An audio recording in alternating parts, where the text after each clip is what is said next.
bureaucrat of top order who's done multiple triathlons. Full Ironman in Hamburg, in Kazakhstan, recently did the Manhattan 20 bridges. What was going through your mind at that point? It's called the Olympic distance, 1.5 swim, 40 kilometer cycling, and a 10 kilometer run. I had a lot of setbacks and I had injuries, I had knee pains. Is it also because your cybersecurity role was very, very challenging and you didn't have enough time to train? The attackers are not sleeping when you are sleeping. You had to be up and aware 24 hours a day.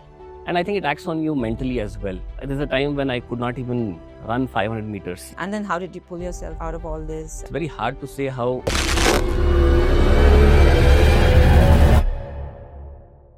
I mean, literally like the man, the myth, the legend types for me. So inspiring. No, truly. So inspiring. Bureaucrat of top order who's done multiple triathlons. Full Ironman in Hamburg, in Kazakhstan, recently did the Manhattan 20 bridges, which we will talk about. And all of these things in a job that is so mentally intense. Yeah. And to get this done, and not just yourself, he's gotten many other people along with him to come and do it. I think your wife also is an athlete, and we would definitely love to talk about that. But before that, thank you very much for coming to the Health Edit, and let's get started. Yeah, thank you so much. It's a pleasure to be here. I mean, I've been a great admirer of both of you. And Shrey, of course, we've trained together several times, and I think she herself is a legend. And like I was just telling you, it's hard to guess your age. I don't know how you maintain it. So very well. Low body fat. Absolutely. High muscle mass. Yeah, I mean, that requires a different level of dedication. So I think you're very focused. So, I've been great followers of both of you. It's a pleasure to be here. No, seriously, it's a pleasure to be talking to you and being able to inspire a lot of our viewers and listeners. So, yes. I think before we get into your journey as an athlete, as someone who's very fit, I just wanted to ask you the most simplest question that I'm sure you would have received multiple times, right? As a bureaucrat, as a civil servant, what does a day in your life look like? Well, see, for a civil servant, it's very hard to say how a day will be because every day is different. Every day is challenging in its own ways. But I think you get used to it. You start to enjoy the process as well. If I were to say a very normal day, then it would be I am up by about 4:30, 5 in the morning. And I have to compulsorily step out of home, either to the gym or to the pool, or I have to go running, or I have to go cycling or something. And I make sure that I do it for about an hour and a half every day. It's something that gives me a high as well. And as I mentioned, the days when I wake up very early, I do some kind of hard workout. Those days I'm super active. And I enjoy working on those days a lot more than days when I'm quite lazy, wake up late around 7:30, 8 o'clock. I literally feel like I'm dragging myself to office. But yeah, so I would back home by around 8 a.m. from wherever I am. And by about 9:30, I'm ready. And then I head out to office. And then things go beyond your control a little bit. Review meetings, a lot of reporting which is to be done. So currently, I'm the head of finance for Bangalore Division of Railways, which is a jurisdiction of about 1,150 kilometers of railway line across Bangalore. And Bangalore's got a radial kind of a network. So you have establishments going across from Bangalore to all other sites. So as head of finance, I'm in charge for the capital expenditure, the revenue expenditure, the establishment matters of about 11,000 odd employees with regard to the salaries, a lot of pensions related activities as well. It's very challenging in its own way because we are at the forefront of development, and you can see that Railways has been doing some fantastic stuff in terms of modernization and development. So a large part of our focus has been in infrastructure development. A lot of projects which have been coming up in the railways. And being at the forefront of it, one feels very, very good that you're contributing to the society, the country, and the growth of the country as well. So yeah, that goes on till about 6 o'clock, 7 o'clock, 8 o'clock. And I try to get home by not later than 8:39. I would love to get up from office around 6 o'clock and head home by around 6:37. But I think on most days it is 8:30. And that's the time when my wife also comes home. She also has gotten equally challenging, if not a much more challenging profile. She's my batchmate from the services. Yeah. She's with the Ministry of Defense, and she's currently head of all defense land in Karnataka. Amazing. Yeah, so she's called the Defense Estates Officer. Yeah.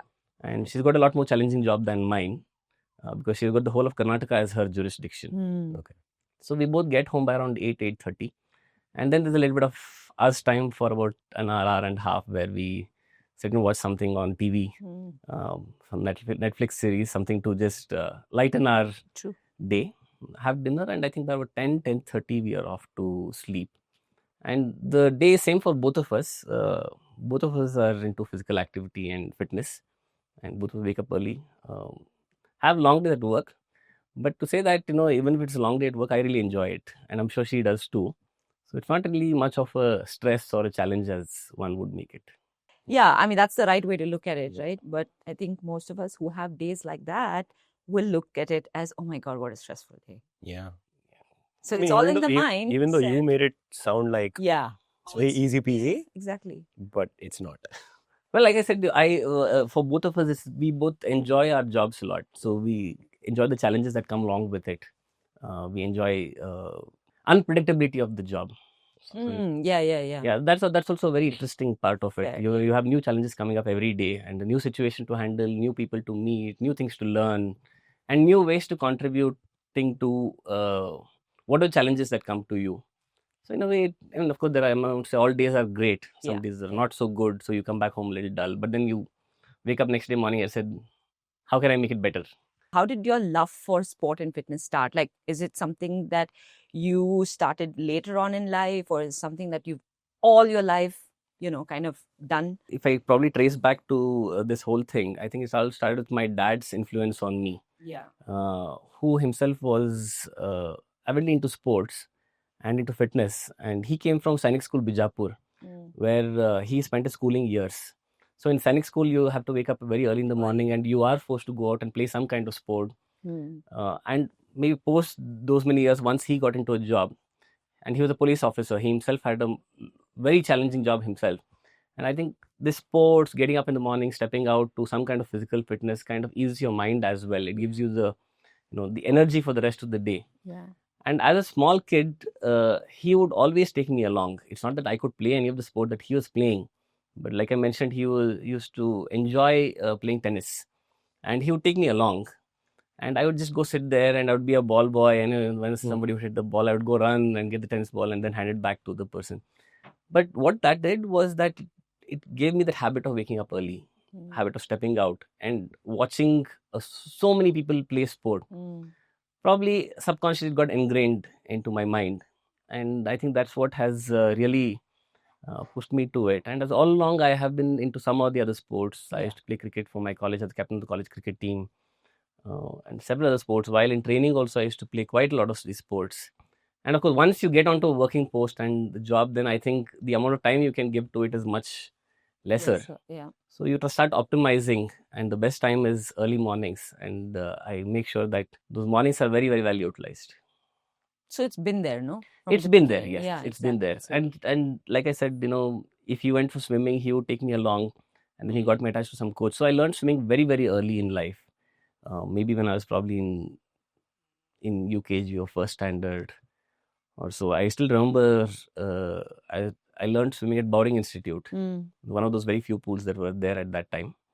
And very basics of swimming I learned there. Then, of course, he kept getting transferred from one place to another. There were places where there were no swimming pools. So I never got to swim there. But there's some other sport that I learned. So it has always been there. Okay, I think let's get to your Ironman triathlon journey. Right. From what I know, your first triathlon was in 2015. Correct.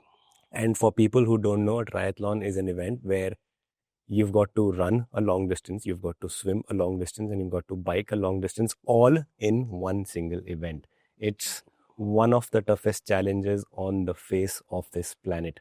You didn't have training experience in an endurance sport like that, but you still decided to sign up and you got it done.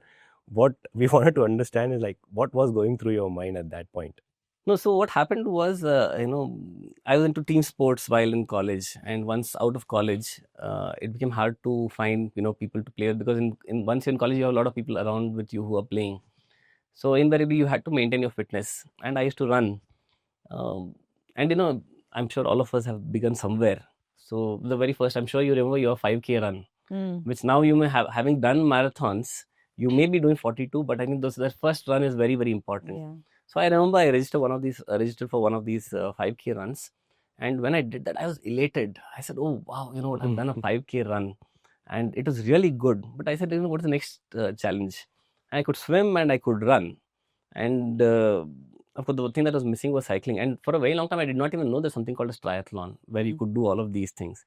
And somebody introduced this concept to me that there is a triathlon and you should think of doing it because you already know how to swim and how to run. I said, okay, fantastic. So where's the next triathlon? And then somebody said there is a triathlon in Goa and you should go for it. And then I saw that it was 1.5 kilometer swim. It's called the Olympic distance, 1.5 swim, 40 kilometer cycling, and a 10 kilometer run. So slowly I had gotten myself to run 10 kilometers. I said, why not introduce a dimension of cycling? And I had, like I mentioned, I had no idea about triathlons. And I did not even know that there's something called as a tri bike or a road bike. So I randomly called a friend. I said, you know what, I need a bicycle. And he had one of the most basic bicycles that were there. I said, yeah, you give it. And I put it on a car and I drove all the way to Goa. And I did not even know there's something called as a tri-suit. Yeah. And there's a transition, right? So it was a very first experience for me.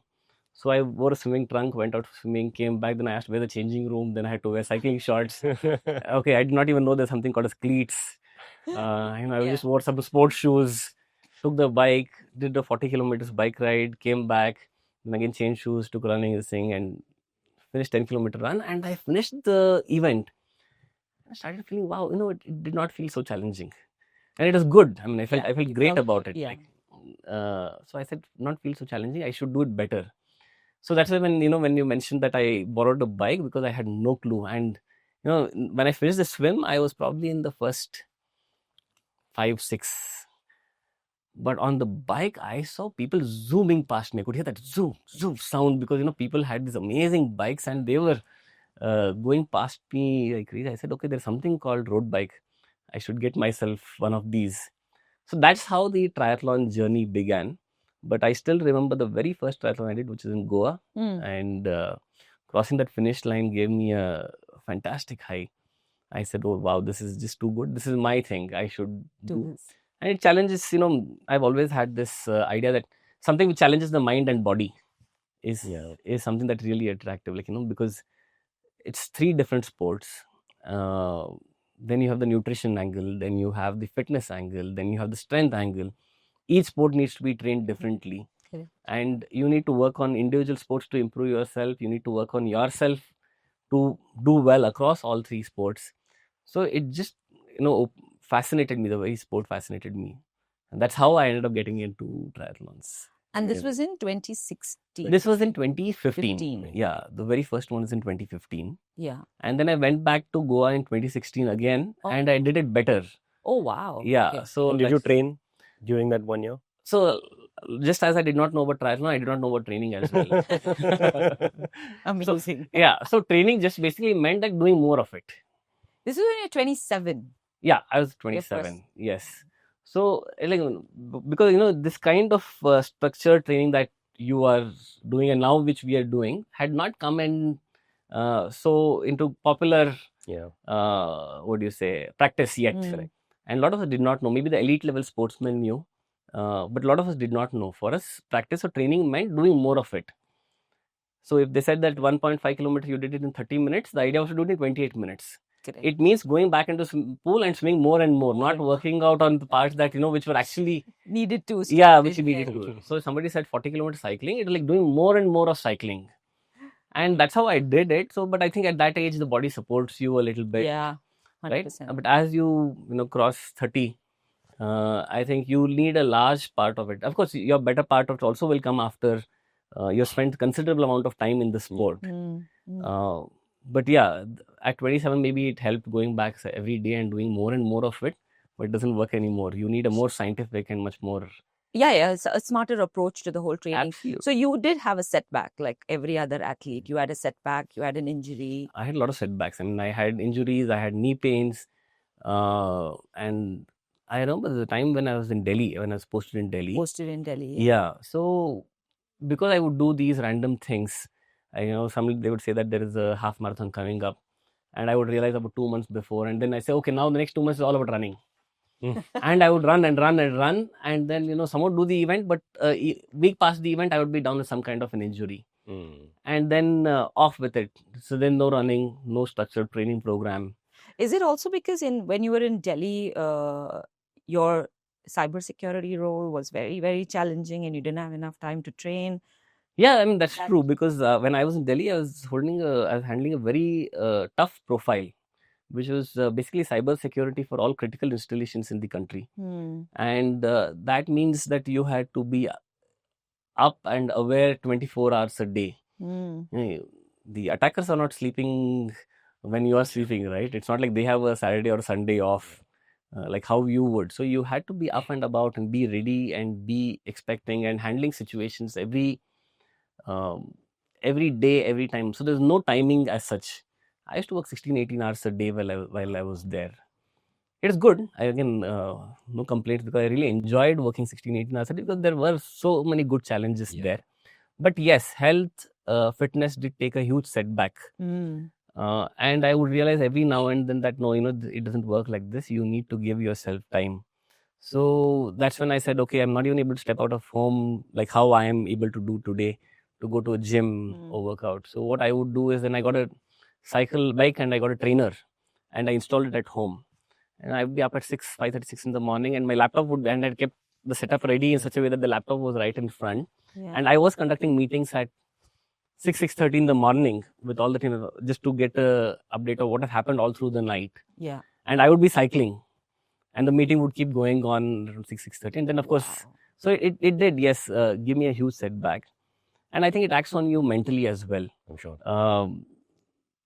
There's a time when I could not even run 500 meters. What happened? I can't figure out. I think it was just very poor training, very poor lifestyle in terms of when it comes to fitness alone. Okay. I did not train. So there's a time when I woke up one day and I could not run 500 meters. Oh my God. I had like pains everywhere, and it starts acting on you mentally. Yeah. Right. So, I came back home one fine day and I started telling myself, maybe I'm on the wrong side of 30, and maybe this is all that life has to offer, and maybe I have to lead a sedentary lifestyle from here onwards. And maybe the best part of my life is already behind me. These things get into your mind. You start thinking of all of these things, and you say that, oh, I'm done.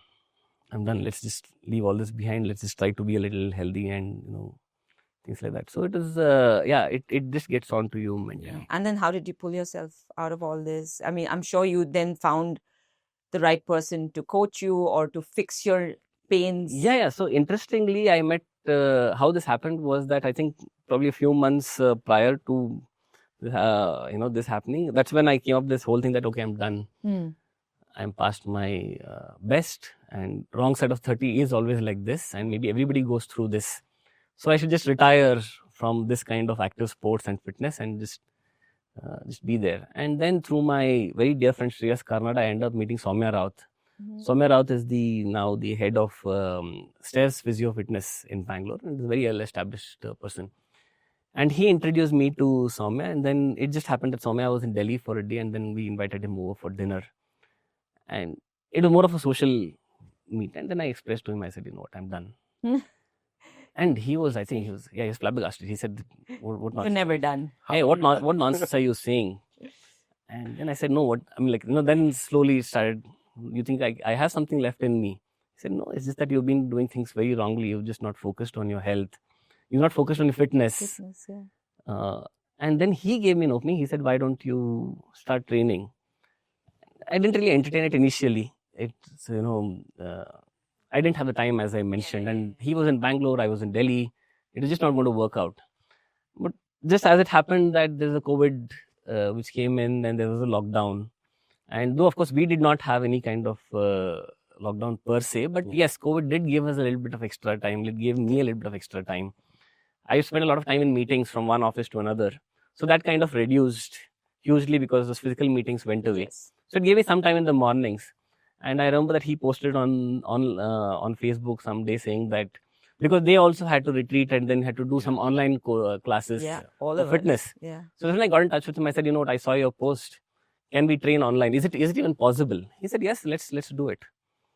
And I remember this because this is a very important phase in my physical fitness journey. I remember, I think it's probably from the 1st of April or so when we started. And I had told him just prior to that, you know what, I'm not able to run 500 meters.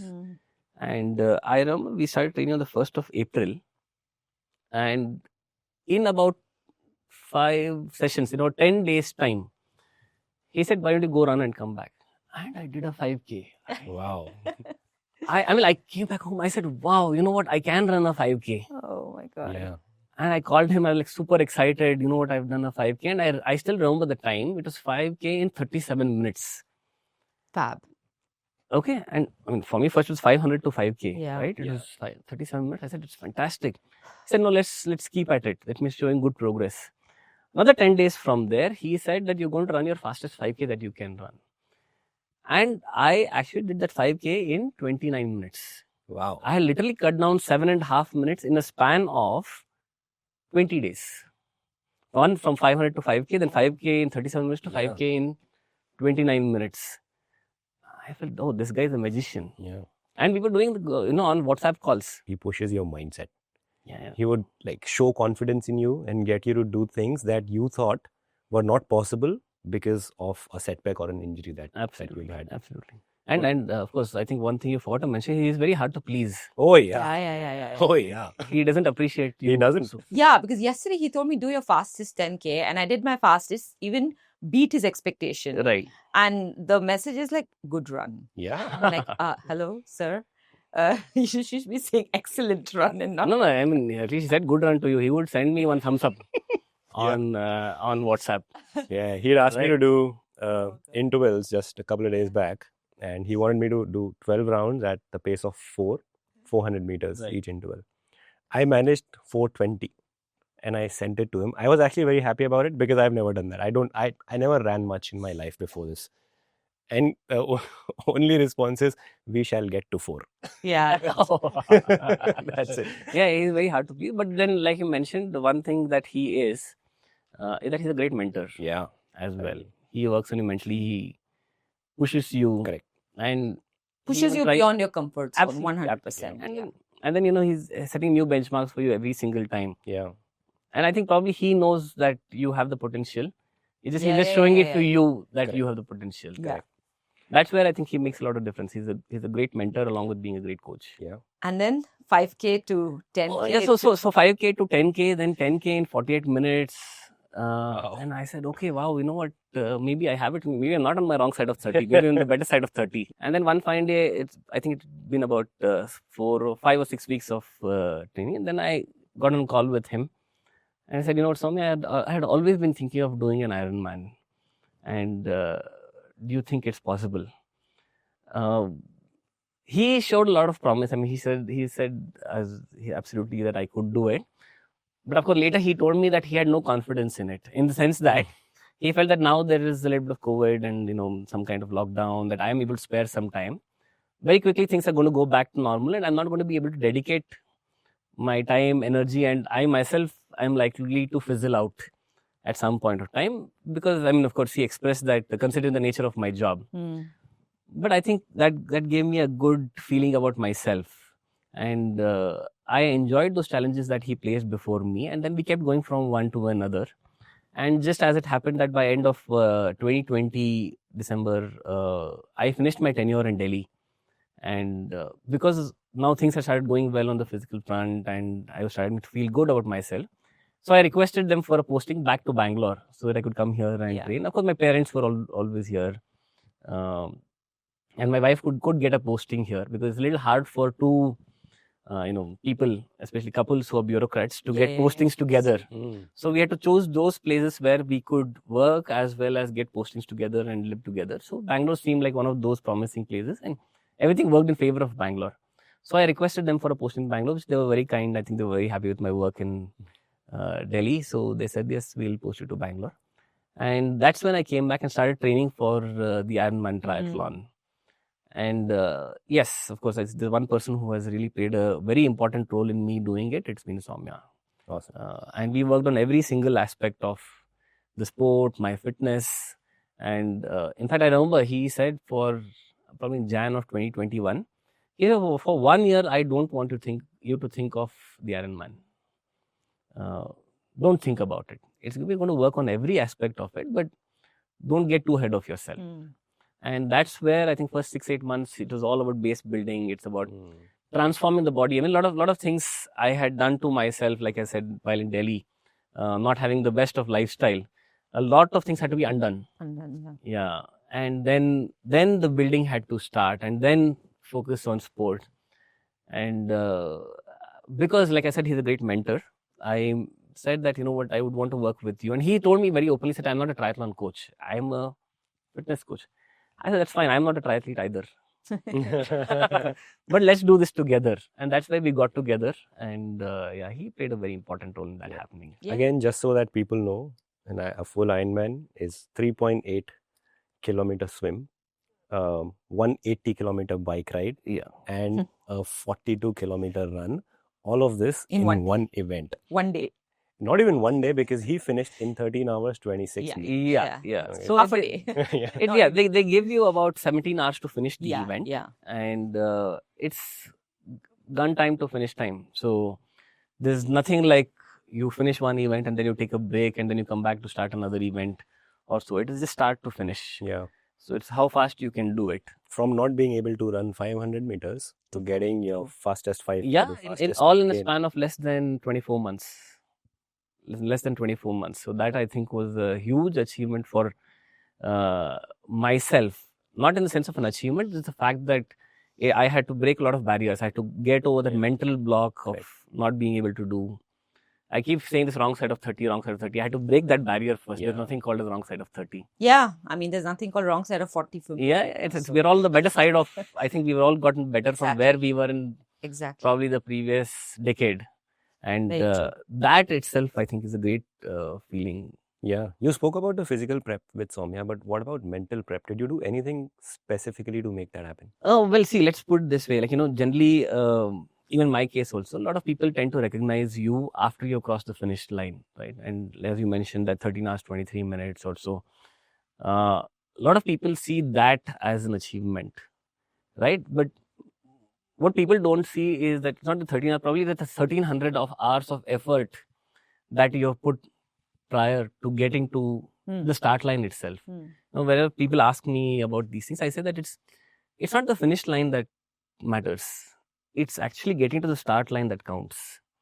Because finish line is a natural consequence of you having gotten to the start line. The tougher aspect is to get to the start line.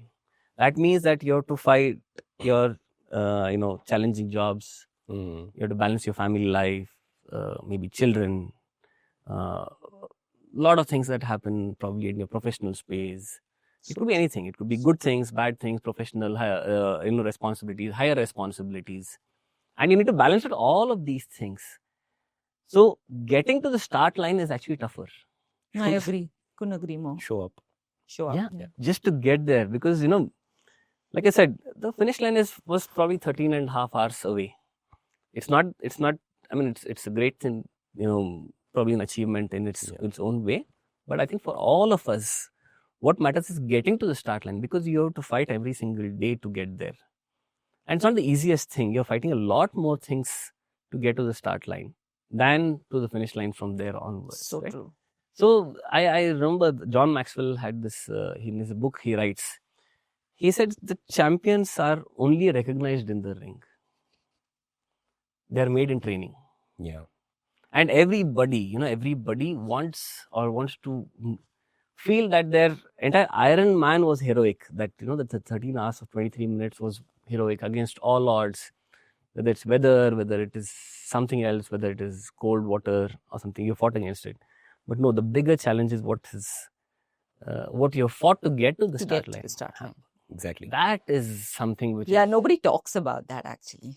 Nobody talks about the whole prep work that went Correct. into Absolutely. the years or the months or whatever it is. Very true. Yeah, and you know, that is heroic. To getting to the start line is heroic. Yeah. Because I mean, I'm not saying it's mine. I'm saying I'm sure you can go back to your own life and see, you know, you've gone through a No, I lot of agree. ups and downs, mental It got challenges. me thinking, exactly. I mean, I think for people like yourself, for us and for so many others who have regular jobs to do, but we still show up because we're so passionate about it. And then that journey of, you know, going through it. Unpredictableness of life, Yeah, actually, yeah. right? You're overcoming every bit of that.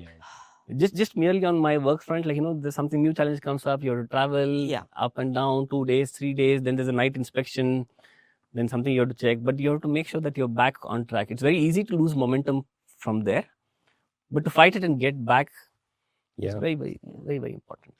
So after Hamburg was Kazakhstan, you said, Yeah. right? Yeah. And then And you did better. No, I didn't do better. So funnily, you know, if you look at purely by in terms of numbers and in terms of that, I did not do better. I probably did worse off, much worse off. And that's again was a lesson in itself. Once I finished the Hamburg triathlon, I'm sure whatever you're probably going to relate to what I'm going to tell you. You know, I reached a high in Hamburg and everything went very, very well. I had a sense of achievement. I said that, you know, things that I had never planned. Achievement, not in terms of this achievement, like I said, you know, those 2 years going from that, breaking those mental barriers and things like that. And then suddenly there was a period of void in my life. I did not know what I wanted to do. I did not know because all along I had thought Ironman. And then once you got into the finish line, in a day or two, you're over that feeling of having done it. And then there's a huge, you know, void left in your life because you don't know, you've not planned for it. That is a mental challenge in itself. And it so happened in the next few months, I became very unhealthy again, started putting on a lot of weight. So I did not know what I was looking forward to. And I think from next 3 or 4 months was not so good in terms of fitness. People call it post-race blues. Correct. And you know, there's a very funny, probably in I think in the athlete thing, it's a form of course, not scientifically supported, but it's a form of PTSD. It's like typically a post-traumatic stress disorder. Yeah, Exactly. yeah. Generally, it's seen very negatively. But what happens is that you know, for 2 years you've been thinking about it mentally. You're there. You've gotten yourself to go so hard at this entire thing, and once you're past that, there is a little bit of that physical and mental trauma that your body has gone through, and it's very hard to get it to focus again.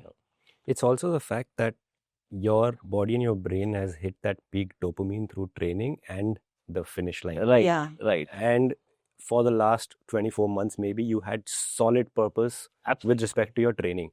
And then suddenly to what do we do next? Absolutely. And that's where the decline happens with a lot of athletes. Right. Right. So I think that happened to me when I did my first full marathon in 2024 Jan.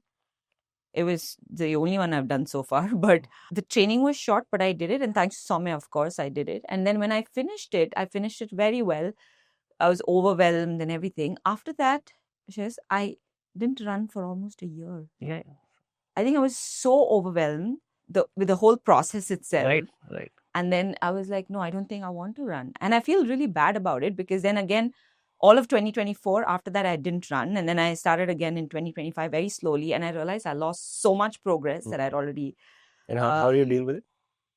I actually don't know. Now that we're talking about it, I'm trying to recollect what did I do. Of course, I continued my daily workout, my strength training, my work, my life, everything. You just couldn't get yourself to run. I couldn't get myself to run. Yeah. And I think sometime now in 2025, thanks to Hyrox, I actually got back to it. It's like, again, you set yourself a goal that makes you do those things. And now I realize I actually miss it. Yeah. And I'm happy to be back and happy to be, again, putting myself into those very challenging situations, which brings out the best in you ultimately, or maybe sometimes not. But, right. But yeah, and it just got me thinking now that you said that. No, but I'll also share with you, and I am going through that phase right now. So what I'll tell you how it led to Kazakhstan. So Kazakhstan was in July of 23, and I had done Hamburg in June of 22. Again, a very low phase after that for the next 4 or 5 months. And then one fine day I woke up, I realized I had put on like 4 or 5 kilos of weight, bad lifestyle, you know, binge watching TV series till like 2 in the night. And sorry, when you say bad lifestyle, it's like sleeplessness and, you know. No, sleepless is a very questionable thing. But yeah, sleepless doing very wrong things, like, you know. Just binge watching TV series till like 2 in the night, then you sleep till 8 in the morning, wake up at like 7:38 in the morning. Then there's no physical exercise, nothing to intellectual enlighten. And this is something that I have observed. I'm sure you would also relate to it. The moment you stop your physical activity, your intellectual engagement comes down considerably. Of course. 100%. Yeah, I think 3 of us in this room can feel it fully. Yes, it comes down considerably. Correct. So you stop performing very, as well as at your workplace or elsewhere. Oh my God. Like, I'm pretty sure in your family life too, you would have observed that. Irritable. Yes, you just get a little irritable. Not that there's anything that goes wrong, but it's just your tolerance level for certain things comes down. And you start focusing on small things rather than looking at bigger things. Exactly. Right? This is what happens. So that's when I think probably, again, I went down from the peak till about September, October or so. And then suddenly one day when I went and checked my weight, I realized I was like 4 or 5 kilos more. No purpose in life, not knowing what to do. And that's when I started saying that, what, I need a bigger challenge now. And I need a challenge bigger than what I had done before. That's when I landed up at Kazakhstan, because Kazakhstan had an event where they had an Ironman on a Sunday. And with just a 5 days break, they had an Oceanman swimathon in Kazakhstan itself. So logistically, it made sense. And it gave me a challenge, because I had done the Ironman before and I felt that, okay, I could get myself to the Ironman. But to do the Ironman and then, recover from there, go back, do a Oceanman was going to be a challenge. And all of these things, more than just the physical part of it, there's also a lot of, again, like I said, a lot of learning, a lot of intellectual engagement. You end up meeting a lot of people. You ask them what the Oceanman is like. You learn so many more things. So that kind of, again, got me on a slightly better path back to a more promising lifestyle. But just as I started training for about 2 or 3 months' time, I had a change in profile of my job. I had already registered for the event. I had paid up. I had booked my tickets, everything. So I spent a lot of money also on the Kazakhstan event. But just about 2 or 3 months prior to that, I got transferred. And I went into a profile which had much more responsibilities and much more challenging nature of the job. And that's where the question came that, can I now sustain the training and do the event, or should I cancel? But something in my mind said that, no, this is what life is. It's going to pose you with all these kind of challenges. Absolutely, yeah. And you're not an Ironman because you did 13 hours or 14 hours. You did an Ironman that, you came across all these things. You crossed all of these barriers. So the challenge that was being posed to me was that now with this profile, can you do better? Can you still push yourself to do this? And I think this happens to everybody. These challenges are posed, and how you choose to handle them is what decides. So almost for a week or 15 days after joining the new profile, I kept thinking, should I not? And one fine day, I just made up my mind. I said, no, this is what it is. You have to do it. However well or however not, you have to turn up at the start line. So there's no compromise on that. And then from the next day onwards, again, I got back, started working out. When I went to Hamburg, I went about 3 or 4 days prior to recover from the journey, then, adapt to the weather conditions and then do the event. But because of new profile, I had to shorten that. So I landed up at Kazakhstan just a day prior to the event. So that had its own challenges. Correct. I probably the airline food or something that I ate caused indigestion. On the race day morning, I woke up with a huge allergy. I just woke up and my entire eye was swollen. I didn't have time to figure out what the allergy was. I didn't have time to speak to anybody and get it sorted out, because I think the race was starting at around 8 in the morning and I woke up at 6 in the morning. And then I woke up with, one of my eyes fully closed. Oh my God. It the entire thing had swollen up. It was some allergy. I couldn't figure out what it was. And, from the time I started from Bangalore, there were challenges along the way. And I said that, let's not talk about it. So I had to shut that out. I shut that out because we had traveled as a group. I knew that everybody was going to ask me about it. What happened to your eye? What happened to your eye? And I realized that the conversation would be around it, which I didn't want to. So at 6 in the morning, I was wearing this huge sunglasses and walking around, just because I didn't want anybody to ask me about it. Yeah. And then I get to the start line. I'm not feeling good because there's a little bit of indigestion which has kicked in. I can feel something is not okay in the stomach. Not feeling great about it. And, I went to the start line, wore the suit, and I think it was a 3.8 kilometers. So it was basically 1.9 into 2. So you had to go out almost to a kilometer and then come back and then turn around, go back 1 kilometer. And, I started the race. I had done 950 meters at the first U-turn. And the first time it hit me, gosh, I'm tired. And I kept telling myself, damn it, I have 225 kilometers to go. I mean, I'm feeling like this in the very first kilometer. I have 225 kilometers to go. I said, okay, let's do one thing. Let's just get back to the start line first. So I started taking it a kilometer at a time. And I came back, and then my wife Divya was there. She's like, she was all excited and she was cheering, etc., etc. And generally at races, I'm very cheerful because, the mood gets into me. I started enjoying. I started like dancing at things that I wouldn't otherwise do. I started dancing and like my spirits are very high. But that day, I just got up, I saw her and I just raised a thumbs up to her and went back, and she realized something was totally totally off. And then I went back to finish the second loop of the swim and came back after 3.8 and came back, and in the transition I sat down. I said, you know what, I'm not able to do it. And I sat down for like 3 or 4 minutes wearing the wetsuit, still not having the energy to take it off. And I said, yeah, this is not happening. What should I do? In 5 minutes, I just put my head, my hands like this, sat down. I said, nothing, just get up and go. So that's when I got off. I took the bike and I started cycling, not at my best, not feeling great about myself, saying that maybe had I pushed myself another kilometer, I could have gone. Maybe I could have done it. And this was a challenge I was faced with before starting the run. And I think that day I took 15 and a half hours to finish. But that day I said, come what may, we'll see the finish line. Wow. It's masterclass in motivation. So then this happened. The race was in Astana and the Oceanman was happening in Almaty. So we took a train from Astana to Almaty. The Russian railway was quite good and we said we should experience how it is. It is easy to fly, but let's take the train. And Divya and I came to Almaty. And then after that it got slightly better because I started recovering over the next couple of days. And Soumya was there again. So then I got in touch with him. I said, let's prepare for the Oceanman. So we had 2 or 3 online sessions there and went for the Oceanman, finished it. 10 kilometers? Yeah, I had prepared for 10K, but unfortunately on that day, the race got reduced to 5 kilometers. There was bad weather prediction after around 12 o'clock or so. Oh. So the authorities had suggested that all athletes have to be out of the water before 12 o'clock. And that's why they reduced the race to 5 kilometers. But I gave it my best 5K race. Yeah. I said, let's go at it. Yeah, so that was a good phase. Like, now when I look back, the Ironman Kazakhstan taught me a lot more than the Ironman at Hamburg. It was overcoming a larger set of challenges that day. And how, your mind also tries to defeat you and sometimes you have to get over it. It's always giving you excuses. Yeah. And then you did the Manhattan. So I came back from Kazakhstan and then I said, okay, like I mentioned, right, that, I had to prove to myself that the first Ironman was not a fluke. It's just not that, I was lucky. Everything came together. It was a good one. But now I said, okay, what next? And again, for a long period of time, there was lull, not knowing what to do. And that's when I met, of course, I was training with him. But my coach, swimming coach Satish, sir, who is part of Swim Life.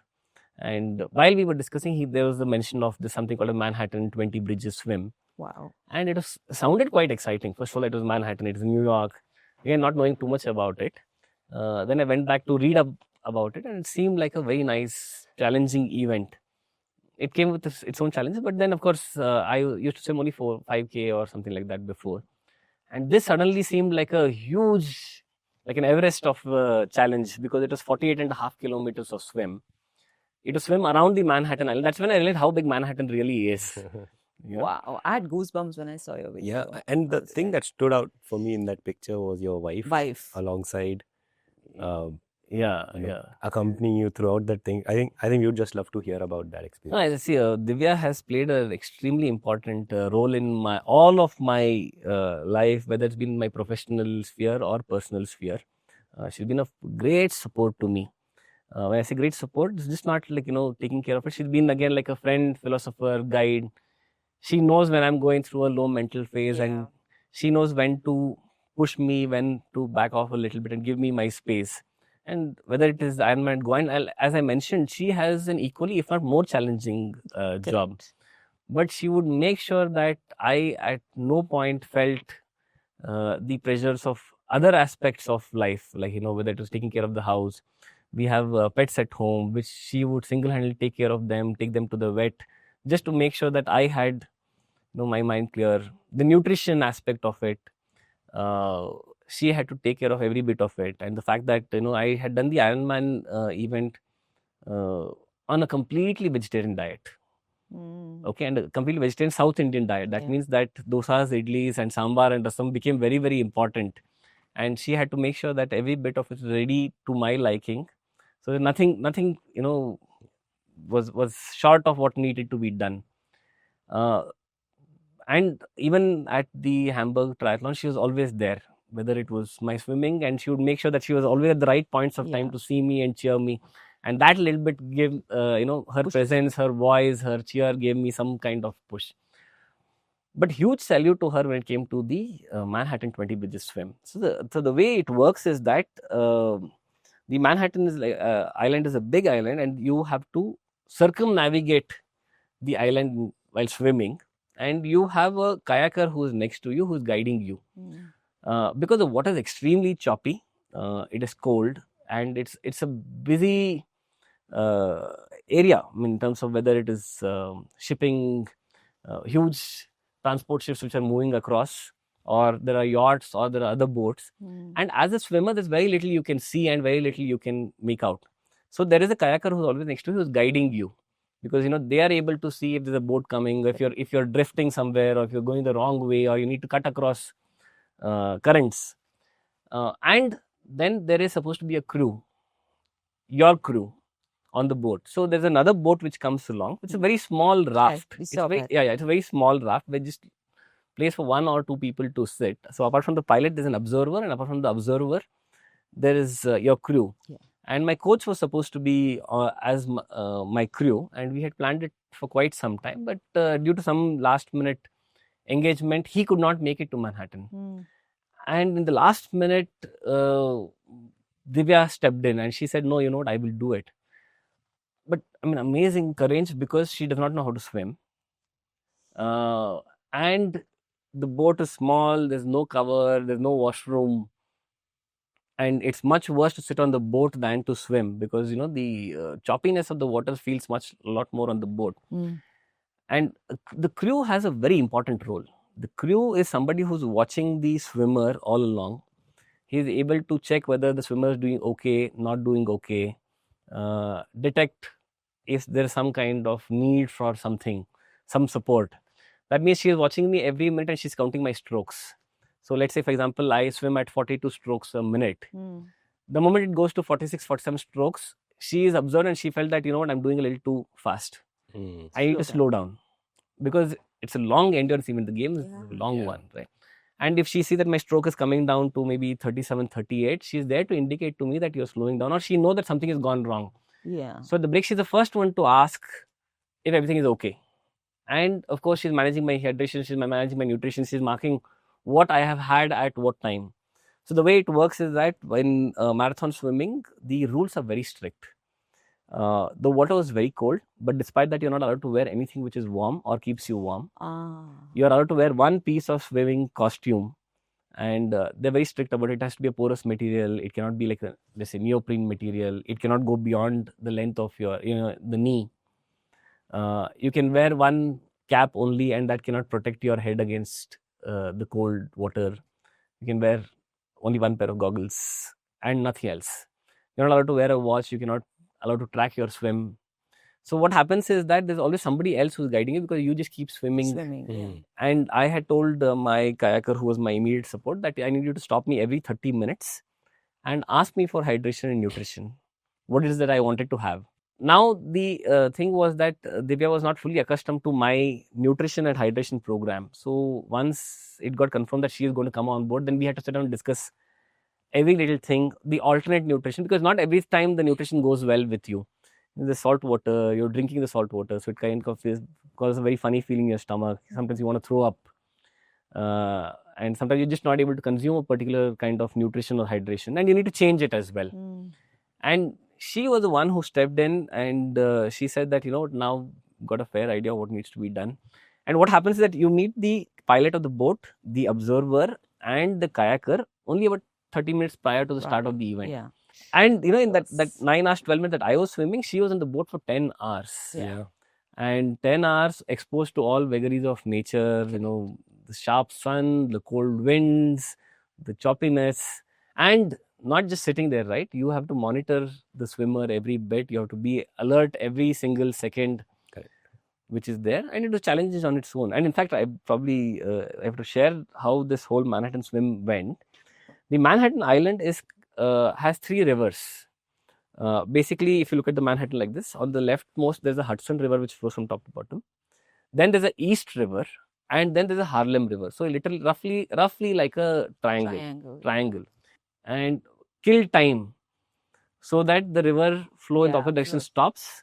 And about an hour and a half into it, then the river started flowing slowly in the opposite direction. And then they brought me back to the middle of the river. And just as we entered Hudson River itself was like an ocean. I mean, end to end is super wide. It has a huge amount of water flowing. So it's very choppy. And you're getting thrown up and down, left, right, center. You have no control on where you're swimming. You're about 5, 6 feet high in one wave. The next wave, you're about 4 or 5 feet below. That was a challenge of its own. Wow. I wouldn't know this until I spoke to you, obviously. Yeah. Because all we can see is he finished it. And yeah, it was good to finish. In the last half an hour, 40 minutes, and I of course did not know the time. I kept thinking, when am I going to finish? When I'm finished line. But yes, that was a challenge in itself. It was a good thing to have done. And this 2025, this 25 September last year, and I've probably not done enough research. And once I finished, the observer came to me and told me, you're only the 12th Indian to have ever done the Manhattan 20 bridges swim. And the only civil servant. The only civil servant. Of course. I think he'll be the only civil servant for a long time. No, I'm sure you'll get someone else to do this too. I hope so. I hope it should happen. I've always believed. So this is where the idea started. When I did the Ironman Hamburg, I had not done this for anybody, frankly. I had remained very quiet about it. I had not spoken to anybody about it. I just went and very quietly did it myself, actually. Yeah. Right? But somehow that news gained a lot of traction, and it got published on social media and a lot of newspapers and news channels, etc. That's when I started feeling that, a lot of people know about it, because I had not really thought about it. It was a goal I had set for myself, something to prove to myself, and had done it. But what really changed was that, and when somebody asked me, I'd say that it was okay, it was a good one, I enjoyed doing it, because I had not done it for anybody except myself, and internally I was quite happy with it. But after this whole thing came about in social media, on Instagram, I saw so many people who reached out to me, people who were absolutely not known to me, just message me out of the blue and tell me that, sir, it is so wonderful to see you. Yeah. Do this, you being a civil servant, it's such a challenging job. If you can do it, you have really motivated us to do it. Yeah. And I must have got a few hundred messages like that. Yeah. And that's why suddenly I felt that, okay, maybe this had a larger role all along. 100%, of course. Yeah. All along. And I remember a couple of them who just messaged me out of the blue. Not only did they just message me then and told me, they messaged me a couple of years later. And by which time they had started a journey and they had done Ironman Goa. Wow. And with a photograph, they sent it to me. They said that, sir, the journey began with you. Yeah. How does that feel? I felt, yeah. I today, if you ask me what I feel good about the Ironman or any of these events, I think it's just the fact that I was able to get directly, indirectly, I was able to get a few others to do it. Like who took up? Tejasvi Surya. Oh, sir, Tejasvi Surya, sir, of course, is... By the way, when Tejasvi was on our podcast, right, he spoke about the fact that you got him into training for Ironman. Exactly. I mean, of course, sir is somebody I have a lot of personal admiration and regard to. I have really seen how dedicated a person he is and how hard he works at it. And I had not known sir till the Ironman was over, actually. And, it just happened that, again, typically like how this news went through. A month after the Ironman, I got a message from his office saying that, sir would like to meet you. And I of course was not expecting, to be very honest, I was not expecting Ironman to be on the agenda at all. Okay, I just kept wondering, and if an MP, an elected representative, wants to meet, of course the thing had to come, and I had to go. So I went and met him. I mean, he was extremely warm. I'm sure you met with him and you got the vibe from him. Yeah. And we sat down for lunch. He had called me off to his office for lunch, and it was as informal a meeting as one could be. And all he inquired was about the Ironman. And he said, I'm so inspired by what you have done, and it is so good. And towards the end of the meeting, he posed me a question. He said, do you think I can do it? I said, sir, obviously you can do it. And you just need to dedicate some time. That is something which I felt that maybe he may not be in a position to do. And I said, sir, it will be a great thing for you to do it. And you should consider doing. But at that time, I don't think he had the confidence to do a solo one, because it was, though he liked sports, he had not gotten into this kind of an endurance journey. And then I initially thought that maybe he was not very serious. He just posed a question to me as it is. But he came back to me with it. And he said that, what I'm keen on doing, will you train me?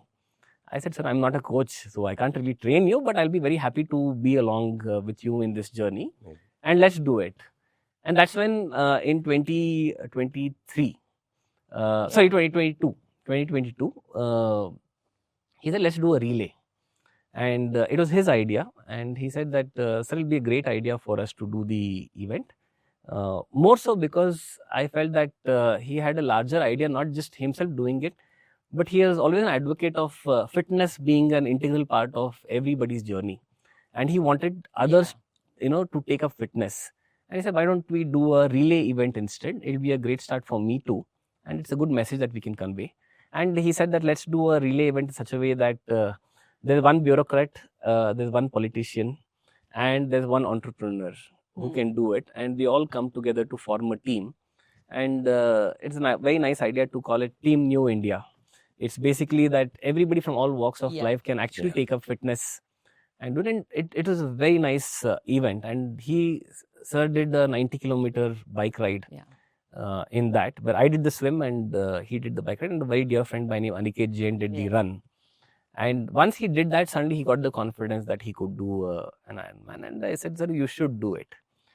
But I mean, kudos to Tejasvi sir on this. The kind of dedication and commitment he showed afterwards was unbelievable. And he started to really inspire me. If my job was challenging to a bit, his job is probably about 25 times more challenging than mine is. And he was traveling, he was, addressing people, meetings, international travels, domestic travels. I remember there's a time when he would be in 5 different cities in a week. I mean, Monday he would be in one city, Tuesday another city, Wednesday another, Thursday another, Friday. But he would carry his shoes with him. And even if it's 9 in the night, he reached the hotel, he would just quickly warm up. From 9:15 to 9:45, he would run. Yeah, he mentioned all of this. And he would send me a message. And he would take a screenshot of that Garmin data that would come out. And he would send me a message. And he would tell me, I had a slightly long day, but I didn't want to give up. And I've done a 30-minute run. And I would say it's absolutely fantastic. So next morning, then there would be something else. And either he would go for a run, if there's a swimming pool nearby, or in the hotel that he was staying, there's a pool, he would swim for 15-20 minminutes. And then he would record it and send it. And I felt that spoke hugely about his commitment to it. And he would be back on a Friday night. And he would, message me, send me an audio message at around, let's say, 12 o'clock in the night. I would be probably way past my sleep time. And there'd be an audio message saying that I've just reached and landed in Bangalore. I would like to run tomorrow. Would you like to accompany me? And he would say, the 7 o'clock, let's meet. And I felt, here's a guy who's landed at 12 in the night. All you must be getting home around 1:30, sleeping at 2, then wants to wake up by around 6:30. Even if it's that 15-minute, 20-minute, 30-minute, 40-minute, he wanted to do it. And there were days I remember he would, come to Kantirava in the morning, run about half an hour, 45 minutes, or swim and get ready from there and then go to the airport directly, catch a flight, finish off his meetings, come back to Bangalore, sleep late at night, wake up next morning, and he would be there. And that's why I felt that, if he can do it, so can anybody. And then And he did it. I mean, he did the full, he did the Ironman individual last event. one, yeah. Yeah, the last one. Yeah, Divya did it also, right?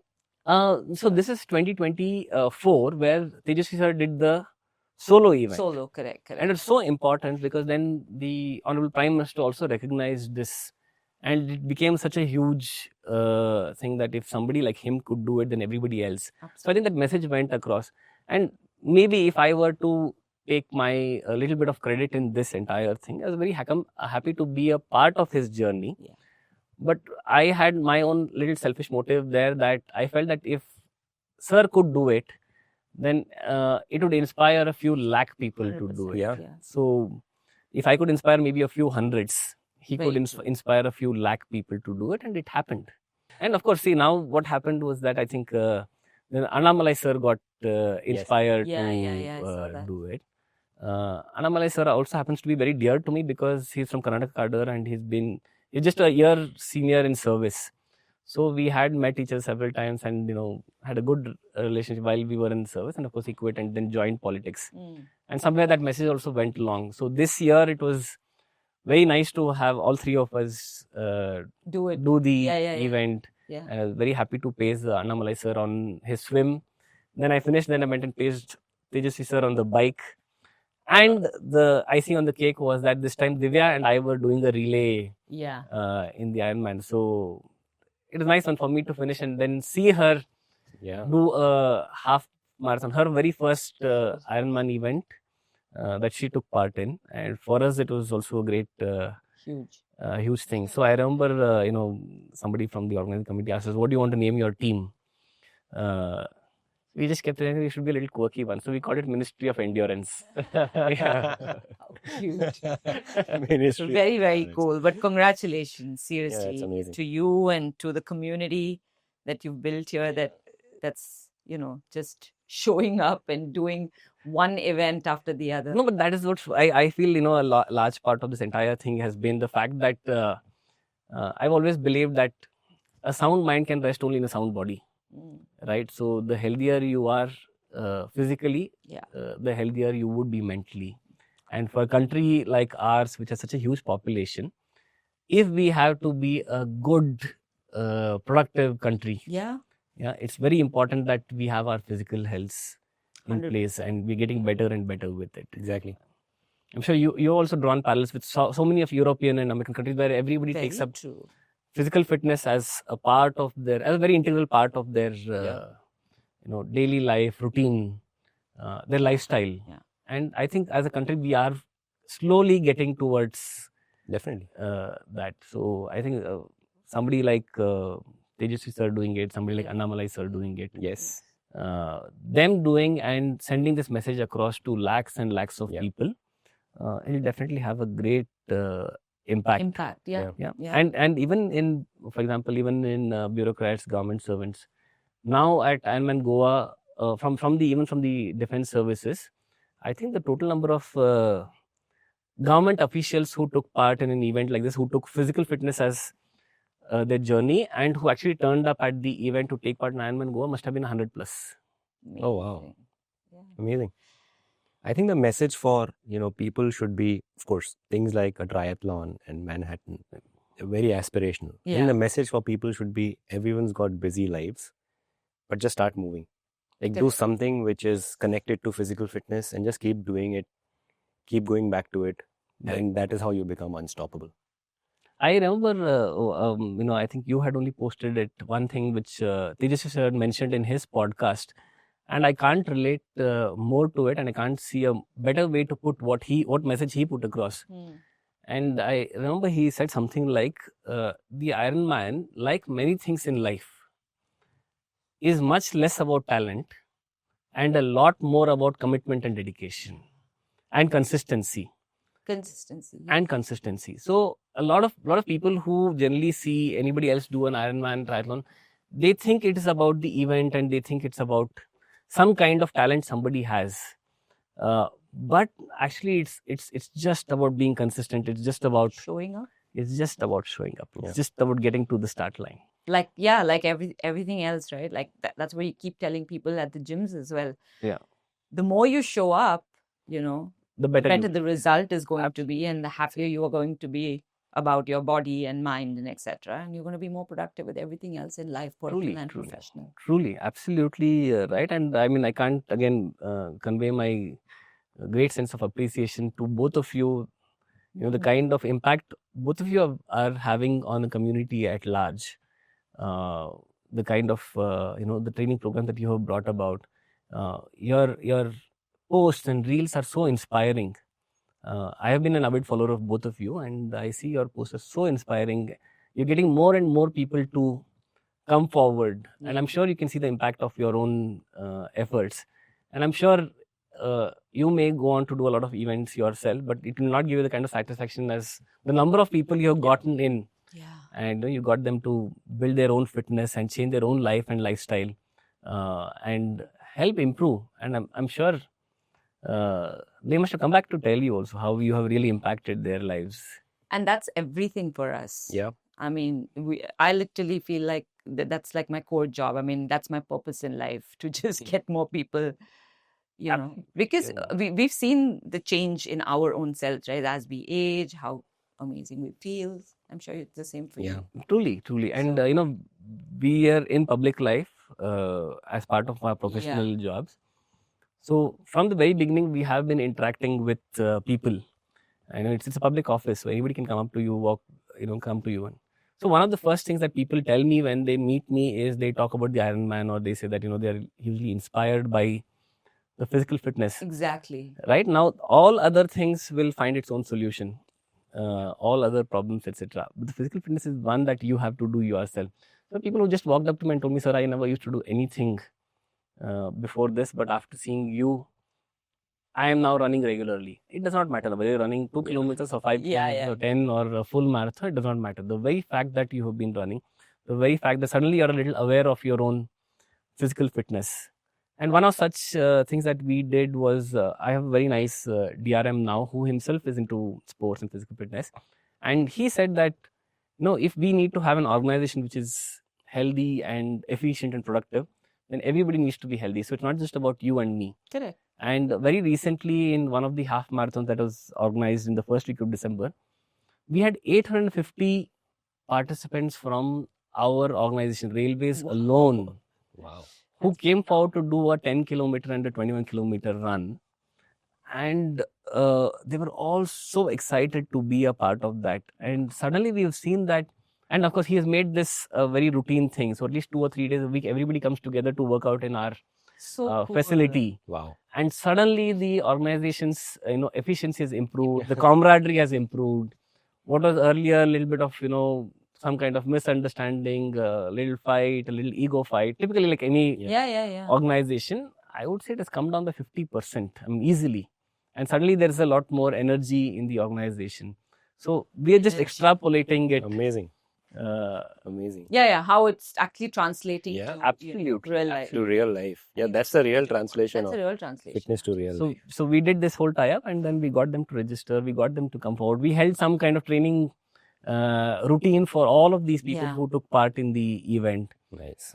And everybody was so happy to carry their medals, at the finish line. The joy that was there. Suddenly, an organization which is only working had a little slightly higher dimension to it all. One final question. Yeah. Yes, please. This one's for the people of Bangalore.